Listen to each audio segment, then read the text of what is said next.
and Brad, the two most famous physical therapists on the internet.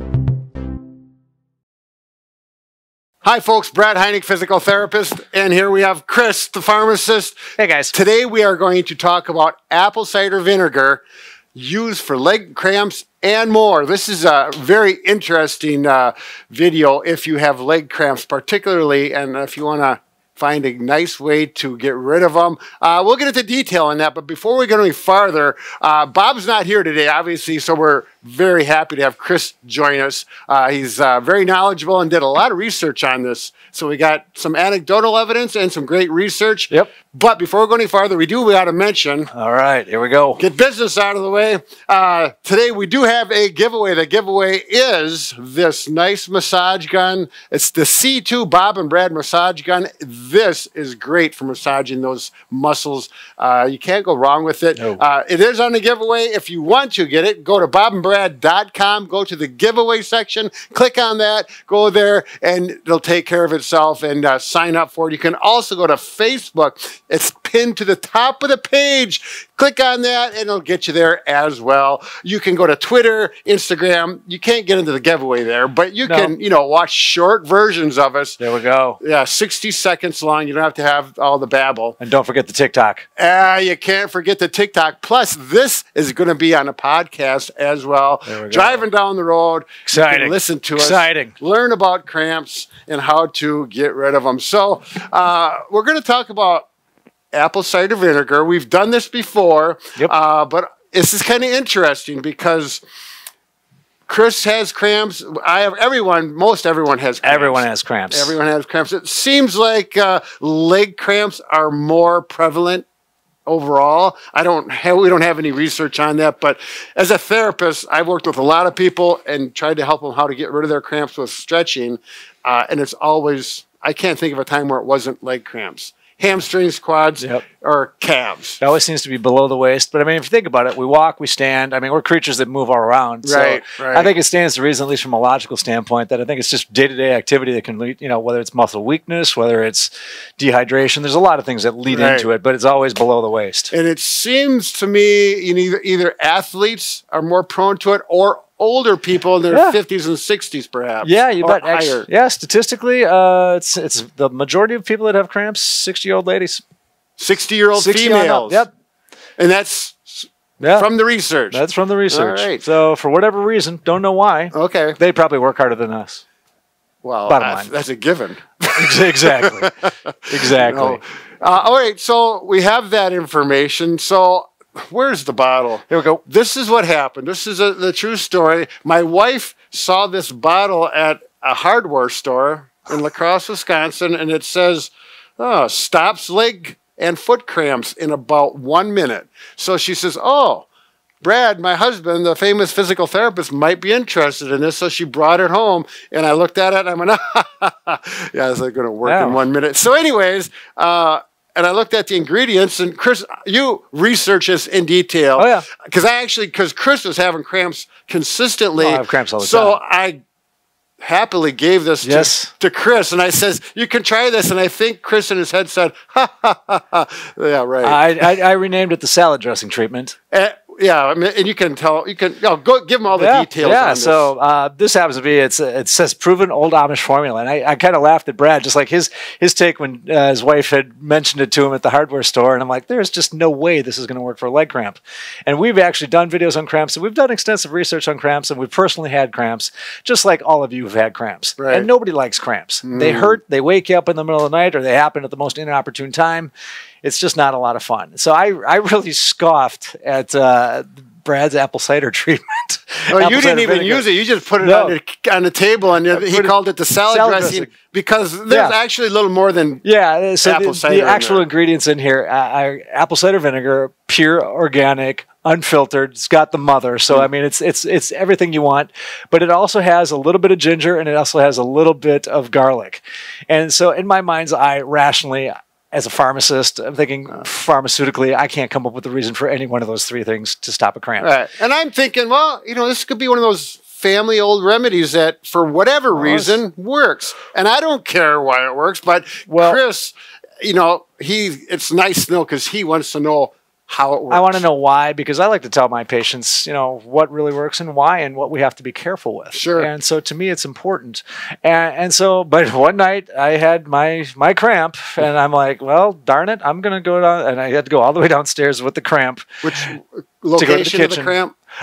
This one was hamstring. Hamstring. So, yeah, so mine usually are at my hamstring, but I do get lower leg ones, particularly my feet. Usually when I'm swimming, they hit my feet, but when I'm in my sleep, it's hamstrings. But moving on. So I go downstairs, almost fall down. I get to the kitchen and I threw a tablespoon in, 4 ounces of water, drank it down. You were still cramping at the time? Cramping at the time, active cramp for probably 5 minutes, and it was not comfortable. And I'm like, I'm just thinking to myself, this is going to work. This better work. I'm going to make fun of Brad if this doesn't work. And like 30 seconds later, I'm walking across the kitchen to go back upstairs as I was limping, and all of a sudden it just went away.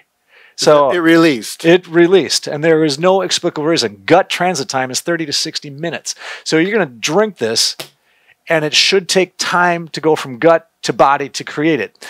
And so that raised a lot of questions for me at 2 in the morning, which is not the best time to be thinking, but I was. And so, you know, and that's what kind of bred to this video. But the reality of it is, so we looked at different ways of why apple cider vinegar may help cramps.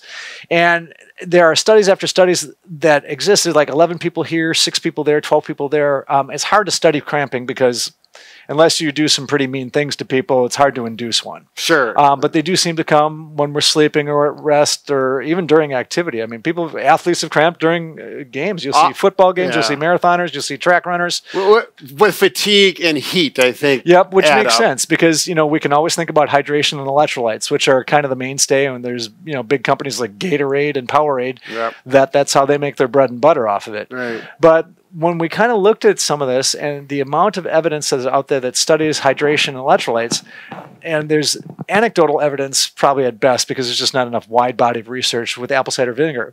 The interesting thing about the vinegar was, and the first two that I found that were really eye-opening to me. The first one, there was a gentleman that actually was talking about it, and he said that he felt that apple cider vinegar could promote more production of the neurotransmitter acetylcholine, which is just something that helps with the muscle action potential and makes it work. So nerve. Yeah. So it is. Yeah, and I'm like, well, that's fine, but we're drinking this. It takes a long time to get into the system. There's no way that you could possibly, by doing 15 milliliters of this and some water and drinking it, you're going to raise your astute. How much is 15 milliliters of? A tablespoonful. A tablespoonful. Yeah. Just kitchen old, you know, was used to measure anything. Yeah. Put that in with 4 ounces of water. Drink. Yep. So that would be the dose for anybody at anything with apple cider vinegar. I wouldn't really recommend going beyond that for a variety of reasons, which you can touch on.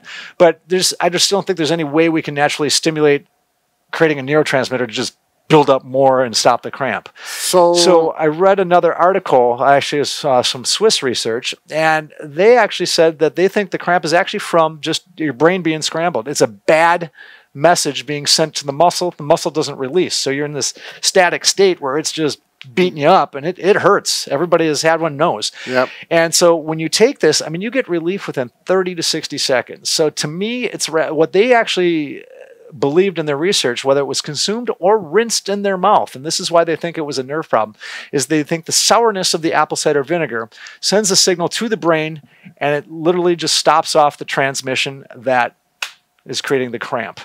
Yes. So basically, great signals saying cramp, so turn off. Whether it's dehydration or electrolyte driven, they actually think it's nervous driven. And the fact that even rinsing your mouth creates the same effect as drinking it, and having the cramp stop in 30 to 60 seconds seems to me that it's a lot more neurological in nature. Now, again, this is my opinion. I'd say it's much more anecdotal, but that's the only explanation that I can come up with without more wide burgeoning amounts of research done on that. So if there's a research scientist out there, a university that wants to study cramping and the neurological aspects of it, I really do think that there is probably something to this. Sure. So it's interesting, and I have to say it works. It works well, and I swear by it now. Yeah, and you even wrote a testimonial. Yeah, Caleb Trees is the manufacturer that makes this particular product. I think it's excellent. You can get it online anywhere, Amazon, or you can go directly to their website. But that said, I actually wrote on their site because I think it's fantastic. Sure, yeah. And I just was like, he's never going to take this. I kind of give it to you as a joke. Yeah. Yeah, I tried it, and then my son had the same problem, and he's a hockey player, and outside of he didn't care for the taste, but it worked for him too. So I mean, so we do want to cross one more bridge here. Is if you're on some medications, there is some medications you do not want to consume apple cider vinegar with. You do want to make sure that if you're on, there's a special medication for your heart called Lonoxin or digoxin that helps control your heart rate and rhythm, and that can affect how potassium levels are, your potassium levels, and that can too with consistent use. Oh. I would think for occasional use is probably fine, but it should be something you discuss with your doctor and your pharmacist. I would happen to believe that most even pharmacists probably don't pay a lot of attention to apple cider vinegar. Right. It's not in our wheelhouse. I had to seek out the research. It was, and there's not tons of it. Sure. But the reality of it, and diuretics, water pills, things that basically make you excrete through urine, you can lose electrolytes. And so when we're using things like this, we have to be careful. Sure. And the last one that we want to be most careful is specifically type 1 diabetics that have diabetic-induced gastroparesis. So that's basically where your gut motility doesn't work well. This may, because it slows, this is why it might work as a weight loss aid, but which we'll talk about in a different video. But that said, it can slow down gut motility, and for people that already have gastroparesis, that can be dangerous. So specifically type 1 diabetics. So if you're diabetic type 1, best not to take this, perhaps. Yeah, I would discourage it because it does affect blood sugar, and which can be a positive thing. But in a type 1 diabetic, when you're solely reliant on insulin, and certain things, there's a lot of there's the diabetic umbrella, which we've talked about in other videos too. We have to be real careful with that. Right. All right. So very good. Here we've got another positive thing for apple cider vinegar. Yeah, it's the stuff. Yeah, it's who knows what's going to happen with this in the near future. Well, I think it works, people. I'd say give it a shot. Yeah. So 1 tablespoon, I go a little more than 4 ounces of water. One thing I want to touch on too, because it's actually acidic, rinse your teeth afterwards so you don't ruin the enamel on your teeth. Right. Another big one. Big one. Yep. All right. Very good. Take care. We hope those cramps go away quickly. We're going to stop cramping, people. That's right. Have a great day. Be careful in all that you do.